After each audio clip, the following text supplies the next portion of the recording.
नवनीत राणांच्या जात प्रमाणपत्रावरती आज निकाल येणं अपेक्षित आहे। सुप्रीम कोर्टाच्या निकालावरती राणांच्या उमेदवारीचं भवितव्य ठरणार आहे। याआधी मुंबई हायकोर्टाकडून राणांचं जात प्रमाणपत्र रद्द करण्यात आलेलं होतं। जात प्रमाणपत्र रद्द झाल्यास खासदारकीसह नवनीत राणा यांची यावेळची उमेदवारी सुद्धा धोक्यात येऊ शकते।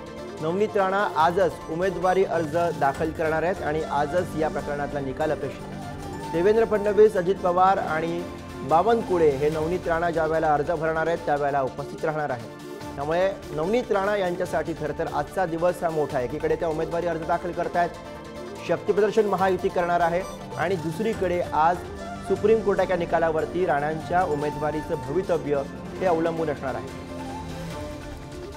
आणि यासाठी अधिक माहितीसाठी आपण जाऊया, छगन जाधव आपले प्रतिनिधी सध्या आपल्या सोबत आहेत। छगन, नवनीत राणा यांच्यासाठी आजचा दिवस मोठा म्हणावा लागेल। एकीकडे त्या उमेदवारी अर्ज दाखल करतात, त्यासाठी मोठं शक्ती प्रदर्शन आज होणार आहे आणि दुसरीकडे आज निकाल येणं सुद्धा अपेक्षित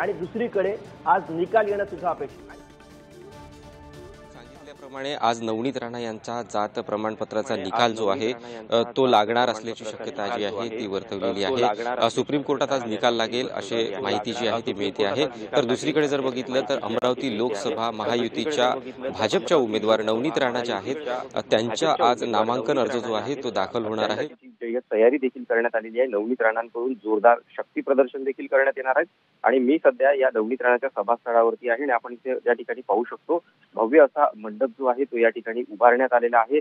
अबकी बार 400 पार आणि त्याखाली नवनीत राणांचा भाजपच्या कमळामध्ये असलेला फोटो हा या ठिकाणी ठेवण्यात आलेला आहे। दुसरीकडे जर बघितलं तर या ठिकाणी सभेची जय्यत तयारी देखील करण्यात आलेली आहे। मोठा असा सभा मंडप जो आहे तो उभारण्यात आलेला आहे आणि या सभेला नवनीत राणा नामांकन करण्याआधी या ठिकाणी जाहीर सभा होणार आहे आणि या जाहीर सभेमध्ये उपमुख्यमंत्री देवेंद्र फडणवीस असतील, उपमुख्यमंत्री अजित पवार असेल, तर भाजप प्रदेशाध्यक्ष चंद्रशेखर बावनकुळे या मोठ्या नेत्यांची उपस्थिती या ठिकाणी राहणार आहे।